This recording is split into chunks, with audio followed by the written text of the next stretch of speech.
If you're ready to show your dedication to sustainable wine growing with certification, this video is for you. My name is Beth Vukmanik, and I'm here to show you exactly how to get SIP certified. 76% of the public believes independent third-party certification is the best way to verify a product's social or environmental claims. And that's exactly why we wrote the SIP Certified program, so that you can show your care for the people and the planet. Our organization has been promoting sustainable wine growing since 1994. We have a number of different educational programs, from in-field tailgates to the Sustainable Ag Expo and the Sustainable Wine Growing podcast, that are all focused on bringing you the latest research on sustainable practices, whether that be dealing with pests or irrigation efficiency or training your team.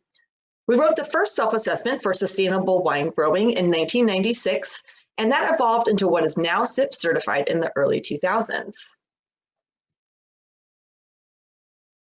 While we have members that are certified in other programs like organics and biodynamics, and there's certainly overlap in addressing biodiversity, habitat, farm management, and pest management, the beauty of sustainability is that it takes a holistic approach to wine growing. So we're also addressing water conservation, energy conservation, recycling, fruit quality, social responsibility, continuing education, and of course, sound business practices.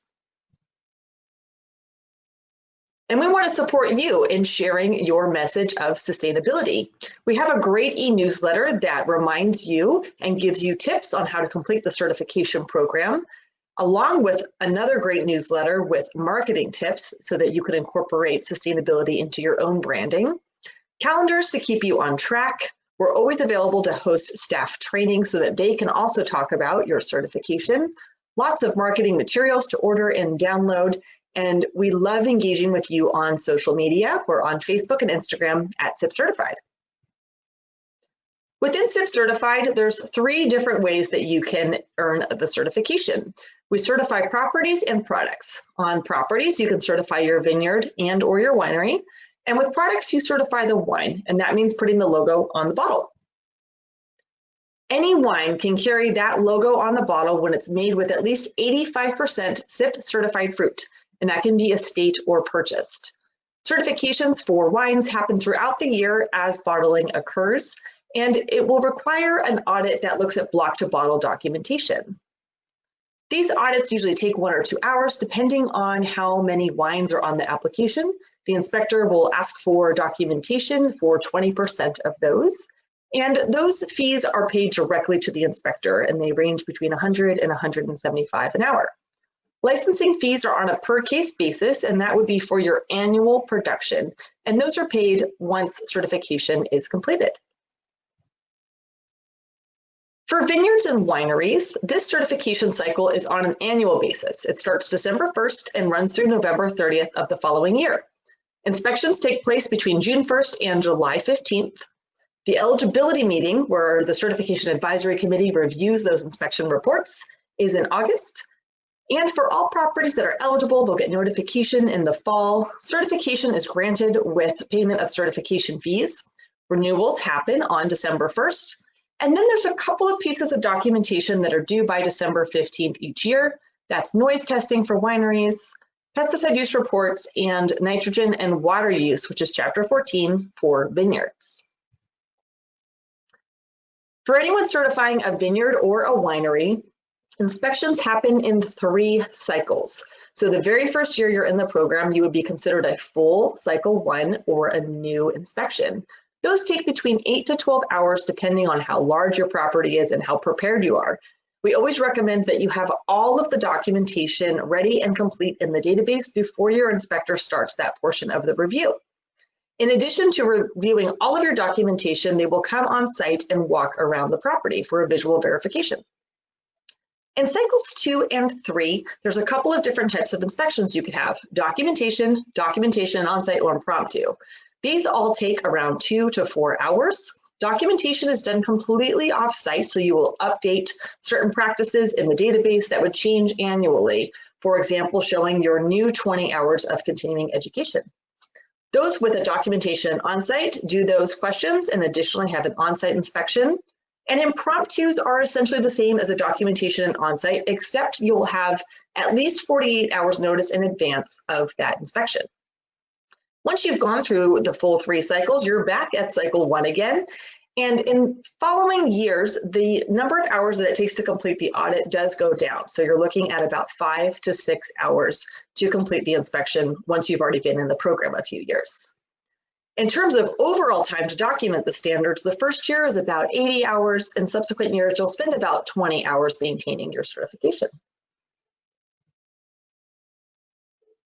To apply for vineyard or winery certification, it's $500 for vineyard team members and $1,000 for non-members. Becoming a member can be a really great asset as it provides you with access to all of our tailgates and discounts to our Sustainable Ag Expo.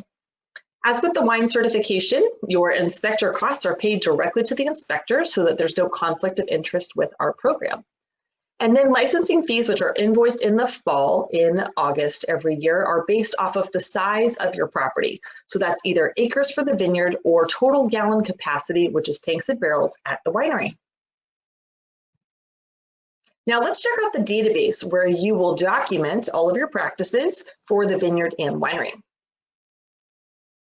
So you'll get your own login, and we can add as many logins as you like for other people who are working with your organization to this database. Now, once you're in here, you're going to spend most of your time under Get Started. So if you click on that, you'll be able to see any date ranges that you've been certified right here at the top, and then any properties that you are certifying down here at the bottom. As you can see, we have a couple of different vineyards with the leaf and then also a winery with the little tank. If you're certifying both, those will be combined together. If this is your very first year, take a look at this one down here at the bottom. Or if you've been in a couple of years and you're in a cycle 1, you're going to see a full inspection mark coming up. So you're in cycle 1. And what you're going to want to do to get certified is make sure you answer all of these required questions. So you want 51 of 51, and you need at least 50% of these management enhancement points. And as you answer all of those, this percentage over here is going to tick up. If you have a full inspection, this needs to be at least 75%. Please note that if you are missing even one requirement, because they are required, this percentage is going to look really low until you fulfill all of those requirements. And you can see a couple of examples of those documentation inspections. They're marked with a D, and they have fewer requirements that need to be done. So just 11 or 13 for vineyards. Now, to get in here and actually document the standards themselves, you would just click on the name of the property, and then this is your table of contents. So you see all 14 chapters are right here. We also have some very handy printout documents. So if you click on documents over here, if you wanted to print out a PDF of the full standards, you can do that right here. If you want to look at the required questions only, which is really nice if you're just starting in the program, use that. Make sure you have that prohibited materials list to anyone making spray decisions. These are active ingredients that can't be sprayed in the vineyard. And another nice thing for new applicants is this photo list. You can use that to walk around the property and take all the pictures that you're going to need. If you want to know what the inspector will look at on-site, those are under on-site required questions. And if you're looking for more information on the rules, guidance, applications, it's in the information package. We also have this great year at a glance calendar, which shows you when due dates are and also gives you tips on which chapters to complete each month so that you're ready for your inspection. All right, now let's pop back to showing you how to actually document the standards.